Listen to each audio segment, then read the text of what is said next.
नमस्कार विद्यार्थी मित्रांनो, यशाची गुरुकिल्ली या यूट्यूब चॅनलवर आपल्या सर्वांचं स्वागत. आज मी आपल्या भेटीला स्कॉलरशिप परीक्षा 5वी व 8वी या शृंखलेअंतर्गत पेपर 1 मराठी जो 50 मार्काला असतो त्यातील शब्दांच्या जाती याविषयी व्हिडिओ घेऊन आलेलो आहे. विद्यार्थी मित्रांनो, जर परीक्षेचं पाहायचं झालं तर कार्यात्मक व्याकरण यावरती मराठीमध्ये एकूण 44% भारांश दिलेला आहे. 44% म्हणजे एकूण 22 मार्काचे प्रश्न येतात. म्हणल्यानंतर 11 प्रश्न या कार्यात्मक व्याकरणावरती असतात. आणि जर हे पाहायचं झालं तर शब्दांच्या जाती हा अतिशय महत्त्वाचा भाग या कार्यात्मक व्याकरणाचा आहे. जर आपण या घटकाची व्यवस्थित तयारी केली तर यावरती विचारले जाणारे 1 किंवा 2 प्रश्न मार्क आपणास मिळतीलच. तर या घटका अंतर्गत नाम व सर्वनाम या भागातील प्रत्येक प्रश्न प्रकारानुसार मी आपला सराव या व्हिडिओच्या माध्यमातून विद्यार्थी मित्रांनो घेणार आहे. आणि हा घेत असताना विद्यार्थी मित्रांनो, तुम्ही जे मी सांगेल ते तुम्ही रनिंग नोट्सच्या स्वरूपात लिहून ठेवा. आपण सेपरेट एक मराठीची वही करा, जेणेकरून त्याच्यामध्ये हा रनिंग नोट्स तुम्ही लिहू शकता व जेणेकरून ज्यावेळेस परीक्षेच्या वेळेस सराव करसाल त्यावेळेस ह्या रनिंग नोट्स तुम्हाला नक्कीच उपयोगी पडतील. यामध्ये जे वेगवेगळे प्रश्न प्रकार सांगितलेले आहेत ते व्यवस्थित आत्मसात करा. चला तर मग आपण व्हिडिओला सुरुवात करूया.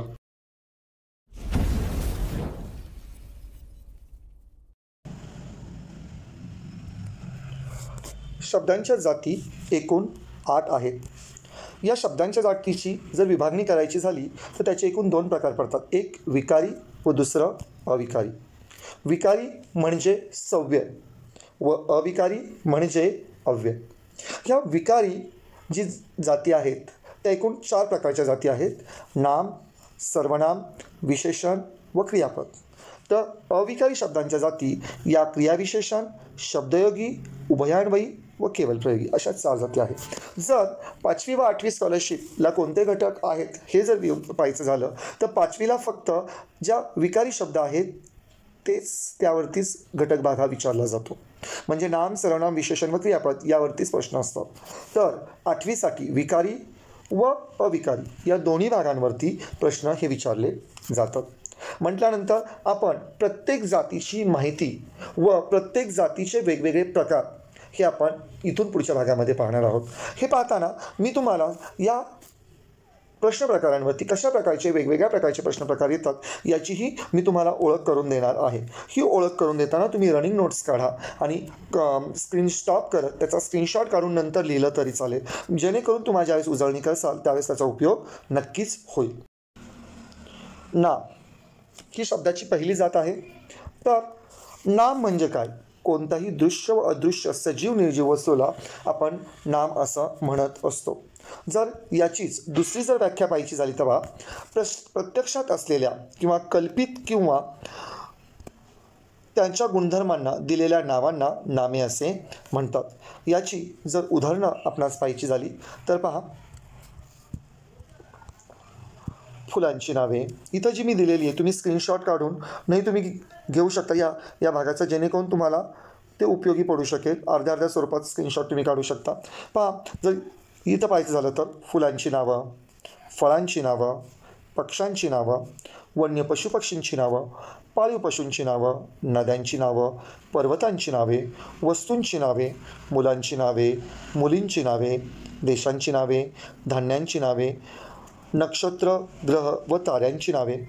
तसेच जी कल्पित नावे आहेत ती कल्पित नावे जे तुमचे गुण आहेत, उदाहरणार्थ सुंदरता, स्वच्छता, दयाळूपणा, शौर्यप्रमाण, नम्रता, औदार्य, ज्या मनाच्या स्थिती आहे आनंद, कौतुक, दुःख, ममता, हास्य, ऋतूंची नावे, झाडांची नावे, कीटकांची नावे, राज्यांची नावे, जिल्ह्यांची नावे, डाळींची नावे, महिन्यांची नावे, ही सर्व प्रकारची नावं या नाम या सदराखाली आपण अंतर्भूत करत असतो. विद्यार्थी मित्रांनो, हा जो भाग आहे याचा स्क्रीनशॉट जर तुम्ही काढून ठेवला स्टॉप करून तरी हे होतं. आता हा पुढचा भाग नीट पहा. आता आपण या नामाच्या प्रकारांकडे आपण जाणार आहोत. बघा, नामांचे सामान्यतः 4 प्रकार पडतात. एक सामान्य नाम, दुसरं विशेष नाम, तिसरं भाववाचक नाम व चौथं धातुसाधित नाम. आता सामान्य नाम म्हणजे काय? एकाच जातीच्या पदार्थातील समान गुणधर्मामुळे त्या वस्तूला जे सर्वसामान्य नाव दिले जाते त्याला आपण सामान्य नाम असं म्हणतो. उदाहरणार्थ मुलगी, गाय, सोने, दूध, नदी, समूह, पर्वत, देश ही सामान्य नावे आहेत. आता या सामान्य नावामध्ये जे विशेष असं त्याला पर्टिक्युलर त्याची ओळख करून दिली जाते त्याला विशेष नाम असं म्हणतात. ज्या नामाने पहा, विशेष नामाची व्याख्या काय होईल पहा, ज्या नामाने संपूर्ण जातीचा बोध होत नसून त्या जातीतील एका विशिष्ट व्यक्तीचा बोध होत असतो त्यास आपण विशेष नाम असं म्हणतो. मुलगा हे सामान्य नाम आहे, तर सुरेश हा मुलांमधला पर्टिक्युलर व्यक्ती आहे, हेच झालं विशेष नाम. गाय ही सामान्य नामामध्ये येते, तर गायीमधली कपिला नावाची गाय ही विशेष नामामध्ये येते. नदी ही सामान्य नामामध्ये येते, तर नद्यांमधली गंगा ही विशेष नामामध्ये येतो. पर्वत हे सामान्य नाम येतं व पर्वतामधील हिमालय हे विशेष नामामध्ये येतो. देश हे सामान्य नाम येतं, तर देशामधला भारत हे विशेष नामामध्ये होतो. आता जरा तिसरा आणि चौथा प्रकार विद्यार्थी मित्रांनो नामाचा अतिशय महत्त्वाचा आहे आणि नीट पहा. पुढचा तिसरा प्रकार आहे भाववाचक नाम. या भाववाचक नामाला धर्मवाचक नाम असेही म्हणतात. प्राणी व वस्तूमध्ये गुण, धर्म आणि भाव यांचा जो बोध होतो, ज्या शब्दाने गुणाचा बोध, धर्माचा बोध किंवा भावाचा बोध होतो त्या नामाला धर्मवाचक किंवा दुसरं नाव भाववाचक असं म्हणतात. सौंदर्य, मित्रत्व, मोठेपणा, गोडी, नम्रता, गारवा, नाविन्य, थोरपणा, उदारता, हुशारी, वक्तृत्व, चपळाई ही काही धर्मवाचक नामाची म्हणजेच भाववाचक नामाची उदाहरणे आहे. विद्यार्थी मित्रांनो, धर्मवाचक नाव, भाववाचक नाव व विशेषण याच्यामध्ये गोंधळ गफलत करायची नाही. भाववाचक नामामध्ये आहे पहा गुण, धर्म आणि भाव यांचा बोध, हे नीट व्यवस्थित डोक्यामध्ये ठेवायचं. चौथा प्रकार आहे धातुसाधित नाम. धातूपासून तयार केलेल्या नामाला धातुसाधित नाम असं म्हणतात. उदाहरणार्थ वाघ हा धातू आहे आणि वाघ या धातूपासून वागणे हे नाम तयार होते. म्हणून बघा पहिलं उदाहरण आपलं दिलेलं आहे, त्याचे वागणे विक्षिप्त आहे. इथे वागणे हे धातुसाधित नाम आहे. वाघ हा धातू आहे आणि वागणे हे त्याला प्रत्यय लावून तयार केलेलं नाम आहे. पुढच्या ह्याच्यात बघा हत्तीचे चालणे मंद असते. येथे चालणे हे धातुसाधित नाम आहे. येथे चाल हा धातू आहे व चालणे हे धातुसाधित नाम झालेलं आहे. पुढचा जर प्रश्न पाहायचा झाला पहा, तिचे हास्य मधुर आहे. इथे हास्य हे धातुसाधित नाम आहे. हस या धातूपासून हास्य हे धातुसाधित नाम तयार झालेलं आहे. तर पुढचं घेणाऱ्याने घेत जावे. येथे घेत हे धातुसाधित नाम आहे. येथे घे या धातूपासून हे नाम तयार झालेले आहे. चला आता आपण या नामावरती कशा प्रकारचे प्रश्न विचारतात ते पाहूया. पहा, येथे आपणास एक वाक्य दिलेले आहे. या वाक्यामध्ये प्रत्येक वाक्यामध्ये एक शब्दाखाली ओळ ओढलेली आहे आणि याच्या शब्दाची जात किंवा शब्दाची जात विचारतील किंवा नामाची जात अशा पद्धतीने येथे प्रश्न विचारला जाईल. तर ह्याचं उत्तर मी 4 प्रश्न घेणार आहे आणि 4 प्रश्न मी तुम्हाला होमवर्क म्हणून देणार आहे. त्याची उत्तरे मला कमेंट बॉक्समध्ये सर्व यांची उत्तरे नंबर टाकून कळवा. चला पहिला प्रश्न पाहूया. नुसती फुशारकी काय कामाची. येथे फुशारकी या शब्दाखाली रेघ मारलेली आहे आणि आपणास त्यास नामाची जात विचारलेली आहे किंवा कधी कधी विचारते शब्दाची जात कोणती, तर तिथे नाम आणि मग त्याचा उपप्रकार असे दोन्ही ऑप्शन असू शकतात. तर पहा, नुसती फुशारकी काय कामाची. येथे या शब्दाचा मध्ये गुण, धर्म व भाव यांचा बोध होत आहे. पहा, फुशारकी म्हणजे जी भाववाचक नामाची जी व्याख्या आहे, धर्म, गुण व भाव यांचा विचार जिथं होतो तिथे भाववाचक नाम होतं. म्हणजे प्रश्न पहिल्याचा फुशारकी हे भाववाचक नाम होईल. पुढचं, तुमचे वडील कर्णच आहेत. येथे कर्ण हे सामान्य नाम हे होईल. पुढचा प्रश्न जर पाहायचा झाला तर त्याचा राग सर्वांना येतो. येथे पहा, राग या शब्दाखाली रेग आहे व येथे जर आपलं पाहायचं झालं तर राग हा भाववाचक नाम हे होणार आहे. पुढचा प्रश्न, भारत माझा देश आहे. तर येथे भारत हे विशेष नाम होणार आहे. जे आता मी पुढचे प्रश्न तुमच्या समोर मांडत आहे. पहा, प्रश्न 5वा आहे रडणे. प्रश्न 5वा आहे रडणे हा ना धर्म आपुला. याच्यामध्ये रडण्याची आपणास नामाचा प्रकार ओळखायचा आहे. ह्या स्क्रीनचा स्क्रीनशॉट करा म्हणजे जेणेकरून तुम्हाला उत्तर देणं ऑप्शनमध्ये सोपं जाईल. कमेंट बॉक्समध्ये तुम्ही मला ह्या उत्तर द्यायचे 5वं, 6वं, 7वं आणि 8वं. पुढचा प्रश्न आहे, सिंह हा शूर प्राणी आहे तर सिंहाची नामाचा प्रकार ओळखायचा आहे. बोलणाऱ्याचं काय जाते? येथे बोलणाऱ्याचा आपणास नामाची प्रकार ओळखायचा आहे. माझा मुलगा शांताराम म्हणजे सुदामा होय. येथे सुदामा या नामाची आपणास प्रकार ओळखायचा आहे. हा झाला एक प्रकार. ह्या एक प्रकारे म्हणजे इथे दिलेल्या शब्दाखाली अंडरलाईन करतात व त्याचा नामाचा प्रकार किंवा शब्दाच्या जातीचा प्रकार इथे ओळखला जातो. हा पुढचा जर प्रश्न पाहायचा झाला तर येथे आपणास भाववाचक नाम, सामान्य नाम 4 पर्याय दिले जातात. त्याच्यातून भाववाचक नाम निवडा, सामान्य नाम निवडा अशा पद्धतीचा प्रश्न विचारला जातो. जर प्रश्न प्रकार जर पाहिजे झाले, येथे सुद्धा 8 प्रश्न आहेत. 4 प्रश्न मी समजून सांगणार आहे. पुढच्या 4 प्रश्नांचा तुमचा होमवर्क आहे तो तुम्ही मला कमेंट बॉक्समध्ये उत्तरे हे करून पाठवणार आहे. बघा प्रश्न पहिला आहे, आपणास भाववाचक नाम ओळखायचं आहे. येथे मौर्य, शौर्य, क्रौर्य आणि धैर्य. येथे भाववाचक नसलेला शब्द हे करायचा आहे. शौर्य हा एक प्रकारचा गुण आहे. क्रौर्य हा एक प्रकारचा भाव आहे. धैर्य हे एक प्रकारचा भाव आहे. ही तिन्ही शब्द भाववाचक नाम आहे. तर मौर्य हे राज्य होते, त्यांचं आडनाव मौर्य होतं. हा विशेष नामांतर्गत येतो. म्हटल्यानंतर इथं भाववाचक नसलेला शब्द आपल्याला शोधायचा होता. म्हटल्यानंतर याचं उत्तर आहे पर्याय नंबर 1. पुढच्या प्रश्न प्रकाराकडे गेलो तर आपल्यास इथे सामान्य नाम असलेला शब्द ओळखायचा आहे. तिथे एक विद्यार्थी मित्रांनो लक्ष ठेवायचं, वाक्य जो प्रश्न असतो तो शेवटपर्यंत वाचायचा. शेवटपर्यंत जर तुम्ही व्यवस्थित वाचला तरच तुम्हाला योग्य उत्तर देता येईल. तुम्ही असलेला शब्द नसलेला शब्द जर नीट वाचला नाही तर तुम्ही तिथं चूक करून बसाल. पहा, जर याचे पर्याय जर पाहिजे झाले तर महाराष्ट्र हे विशेष नाम आहे. कृष्णा नद्यांमधली कृष्णा ही विशेष नाम आहे. सह्याद्री पर्वतांमधला सह्याद्री हे विशेष नाम आहे. तर राष्ट्र हे सामान्य नाम आहे. राष्ट्रामधलं भारत, अमेरिका, चीन ही त्याची विशेष नामं झाली. तर सामान्य नाम हे राष्ट्र म्हणजे याचं उत्तर पर्याय नंबर 4 राष्ट्र हे होईल. पुढच्या प्रश्नाकडे गेलो तर इथं आपलं विशेष नाम नसलेला शब्द विचारलेला आहे. येथे जर पाहायचं झालं तर पहा, सूर्य हे विशेष नाम आहे. चंद्र हे विशेष नाम आहे. ग्रहांमधली पृथ्वी हे विशेष नाम आहे. पण ग्रह हे सामान्य नाम होईल. आणि आपणास विचारलं आहे विशेष नाम नसलेलं आहे. सूर्य, चंद्र आणि पृथ्वी ही विशेष नाम आहे. ग्रह हे विशेष नाम नसून ते सामान्य नाम आहे. म्हणून येथे पर्याय नंबर 3 हा बरोबर पर्याय असेल. पुढचा जर प्रश्न जर आपण पाहायचा झाला तर येथे आपणास सामान्य नाम नसलेला शब्द आपणास इथे शोधायचा आहे. तर पहा, याचे पर्याय जर आपण पाहिले तर कापड हे आहे सामान्य नाम. माकड हे सुद्धा सामान्य नाम आहे. माकडाचे वेगवेगळे प्रकार आहे. बोकडाचे सुद्धा वेगवेगळे प्रकार आहेत. परंतु ओरड हे सामान्य नाम होत नाही. म्हणून येथे पर्याय नंबर 2 ओरड हा बरोबर शब्द होईल.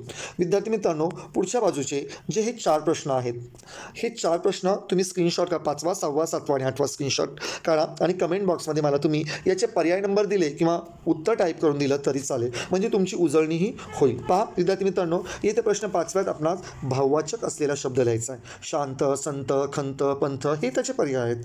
प्रश्न 6व्यामध्ये पाहिलं तर इथं सामान्य नाम असलेला शब्द लिहायचा आहे. याचे पर्याय जर पाहिले तर खुशी, नेकी, राशी व कीर्ती हे त्याचे पर्याय आहेत. पुढचा जो 7वा प्रश्न आहे याच्यामध्ये आपणास भाववाचक असलेला शब्द आपणास ओळखायचा आहे. त्याचे पर्याय आहे गरीब, गार व गोड. हा अतिशय महत्त्वाचा प्रश्न आहे. पाहूया मला किती मुलं ही उत्तरं देत आहेत. याचा पुढचा प्रश्न 8वा आहे. याच्यात धातुसाधित नसलेला शब्द आपणास शोधायचा आहे. तर याचे पर्याय पहा, नृत्य, रडू, हसू व सत्य. भाववाचक नाम व धातुसाधित नाम ही विशेषतः व्यवस्थित लक्ष द्या विद्यार्थी मित्रांनो. भाववाचक नामामध्ये धर्म, गुण व भाव यांचा बोध. तर धातूपासून बनलेलं नाव हे धातुसाधित नाम असतं. याच्यामध्ये गफलत करू नका. नामावरती जर तुम्हाला प्रश्न आला तर त्याचे मार्क तुम्ही अजिबात घालवायचे नाही. हे नेहमी डोक्यामध्ये पक्का करा.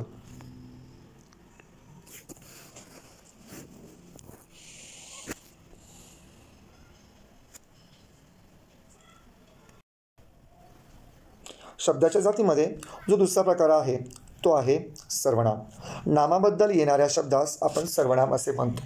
मी, आम्ही, आपण, तू, तुम्ही, तो, ती, ते त्या, ती, हे, ह्या, ही, हा, ही, हे, जो जी जे जे ज्या जी स्वतः कोण काय मला तुला हे जे शब्द आहेत ते सर्वनाम या प्रकारामध्ये मोडतात। जर आपण या सर्वनामाचे प्रकार जर पाहायचे झाले तर सर्वनामाचे एकूण प्रकार हे 6 पडतात। पहिला प्रकार आहे पुरुषवाचक, दुसरा प्रकार आहे दर्शक सर्वनाम, तिसरा प्रकार आहे संबंधी सर्वनाम, चौथा प्रकार आहे प्रश्नार्थक सर्वनाम, पाचवा प्रकार सामान्य त्याला दुसरं नाव अनिश्चित सर्वनाम असे म्हणतात व सहावा प्रकार आहे आत्मवाचक सर्वनाम। चला आता प्रत्येक प्रकारानुसार आपण या सर्वनामाचा आढावा घेऊया। पहिला प्रकार पाहायचं झालं तर पुरुषवाचक सर्वनाम। पुरुष हे 3 आहेत। पहिला आहे प्रथम पुरुष, द्वितीय पुरुष आणि तृतीय पुरुष। प्रथम पुरुषामध्ये जर एकवचनी शब्द जर पाहायचा झाला तर तो आहे मी, व अनेक वचनामध्ये मी आम्ही, म्हणजे एक वचन आहे मी आणि एक वचन आहे आम्ही। जो द्वितीय पुरुष तो आहे तू, जर पुढचा अनेक वचनामध्ये येतो तुम्ही, तृतीय पुरुषामध्ये येतो तो ती ते आणि अनेक वचनामध्ये तर ते त्या ती, म्हणजे प्रथम पुरुष, द्वितीय पुरुष व तृतीय पुरुष ह्या सर्वांचा अंतर्भाव पुरुषवाचक सर्वनामामध्ये होतो।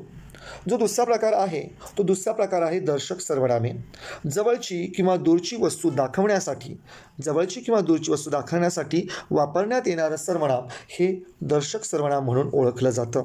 हा ही हे जवळची वस्तू, तो ती ते लांबची वस्तू या सर्वांचा अंतर्भाव हा दर्शक सर्वनामात होत असतो। जर तिसरा प्रकार पाहायचा झाला तर तो आहे संबंधी सर्वनाम। यामध्ये दर्शक सर्वनामाशी संबंध दाखवणाऱ्या सर्वनामांना संबंधित सर्वनाम असे म्हणतात। जो जी जे ज्या ही दर्शक सर्वनामांची उदाहरणे आहेत, संबंधी सर्वनामांची उदाहरणे आहे। दर्शक नाही, संबंधी सर्वनामांची उदाहरणे आहे। दर्शकासंबंधी जे सर्वनाम असतं त्याला संबंधी सर्वनाम असं म्हणतात। पुढचा प्रकार आहे प्रश्नार्थक सर्वनाम।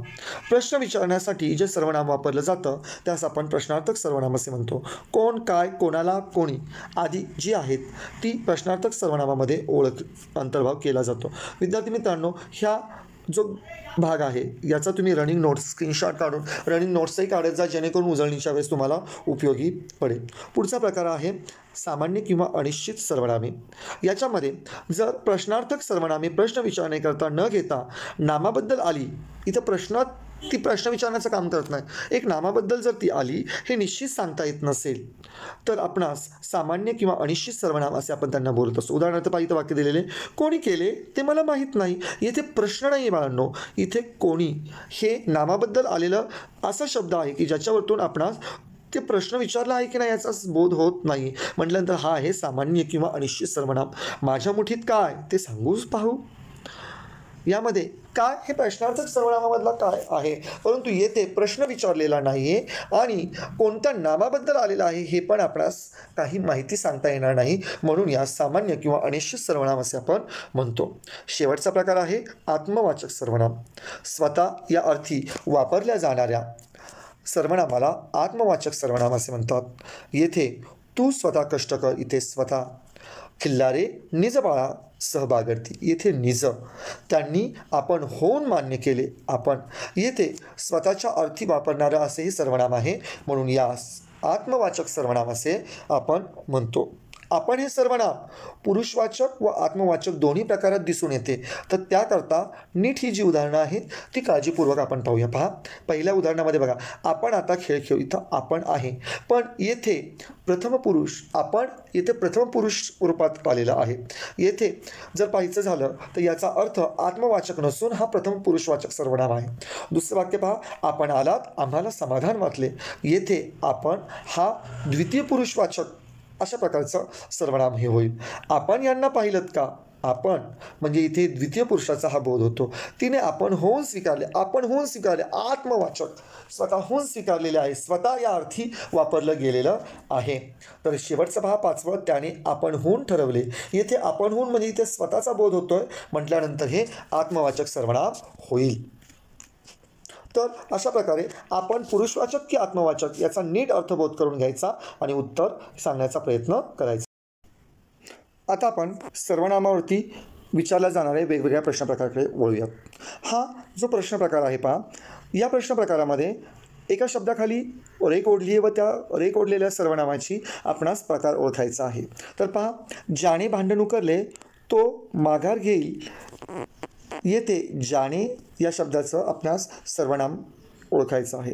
तर येथे हे ज्याने हे संबंधी प्रकारचं सर्वनाम होईल. वाक्यात दर्शकास सर्वनामाशी संबंध दाखवणारा जो शब्द असतो त्याला आपण संबंधी सर्वनाम असे म्हणतो व ज्याने हे संबंधी सर्वनाम होईल. पुढचं पहा, कसे सांगू तुला. येथे पहा कसे हा शब्द हा प्रश्नार्थक सर्वनाम आहे. शेवटीला प्रश्नचिन्ह आहे आणि प्रश्न विचारलेला आहे म्हटल्यानंतर इथे प्रश्नार्थक सर्वनाम होईल. पुढचा प्रश्न आहे पहा, आपण सहलीला जाऊ. येथे नीट पहा, आपण आत्मवाचक सुद्धा होतो आणि पुरुषवाचक सुद्धा होतो, परंतु येथे आपण म्हणजे येथे प्रथम पुरुषाचा उल्लेख केलेला आहे. स्वतःचा उल्लेख नाही, आपण प्रथम पुरुषवाचक आहे म्हणून येथे आहे प्रथम पुरुषवाचक सर्वनाम.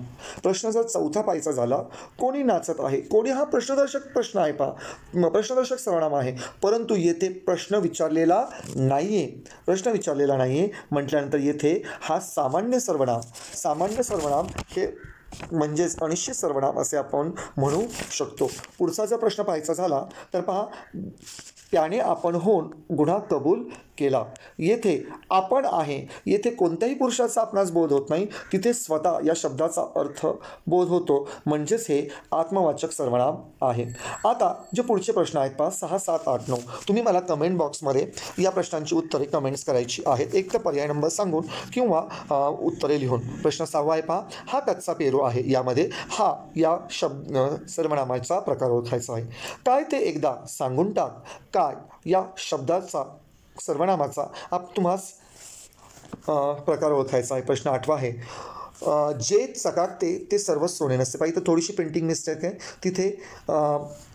तिथे जे आहे तिथं ज लिहिलं गेलेलं आहे, तिथं जे हे धरून चला. जे चकाकते ते सर्व सोने नसते. तर जे या सर्वनामाचा आपणास प्रकार ओळखायचा आहे. आणि शेवटचा होमवर्कसाठी प्रश्न आहे पहा, आपण मार्मिक बोलतात. येथे आपण याचं सर्वनामाचा प्रकार ओळखायचा. विद्यार्थी मित्रांनो, हा जो प्रश्न आहे तो अतिशय महत्त्वाचा आहे. आपणमध्ये भरपूर मुलं पुरुषवाचक का आत्मवाचक याच्यामध्ये गफलत करतात. नीट त्याचा बोध करून घ्या. ज्या मी व्याख्या सांगितल्या त्याचा नीट अर्थबोध करून घ्या, तर तुम्हाला हे उत्तर समजू शकेल, सुटू शकेल.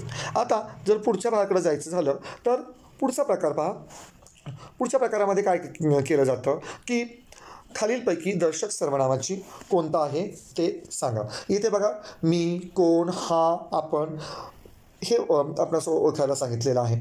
बघा, मी हा पुरुषवाचक होईल, कोण हा प्रश्नार्थक होईल, आपण पुरुषवाचक किंवा आत्मवाचक, पण आपणास सांगितले त्यांनी दर्शक सर्वनाम, तर याचा पर्याय नंबर 3 हा हे उत्तर होईल दर्शक सर्वनामाचं. प्रश्न दुसऱ्यामध्ये आपणास सामान्य सर्वनाम असलेला शब्द आपणास ओळखायला सांगितलेला आहे. तर याच्यामध्ये हा रबरी चेंडू आहे. हा आहे म्हणल्यानंतर दर्शक सर्वनाम. येथे हा आहे म्हणल्यानंतर दर्शक सर्वनाम. कोणी बक्षीस मिळवले. कोणी म्हटल्यानंतर इथं प्रश्नार्थक सर्वनाम. पर्याय नंबर 3 कोणी यावे, कोणी जावे. येथे कोणी, कोण हे अशा प्रकारचे हे आलेले आहे.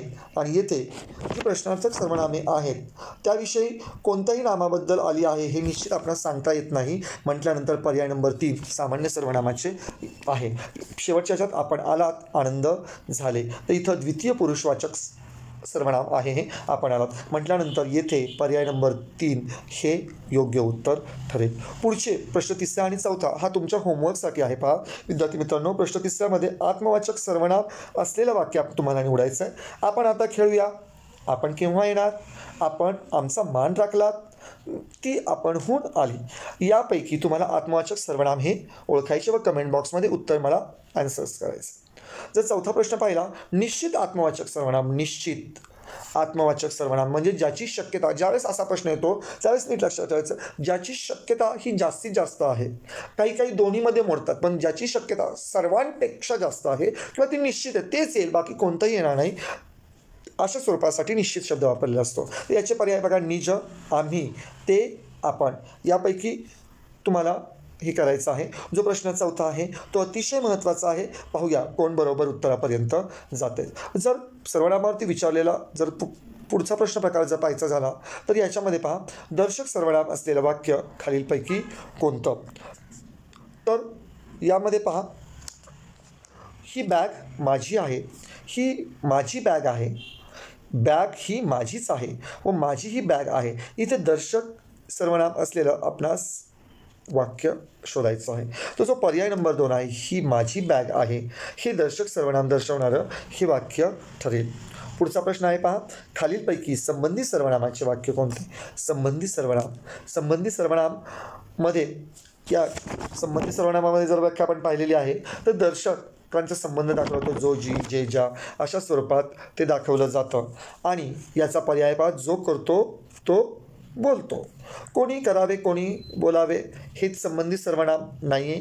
कोण काय बोलणार हे संबंधी सर्वनाम नाही आहे.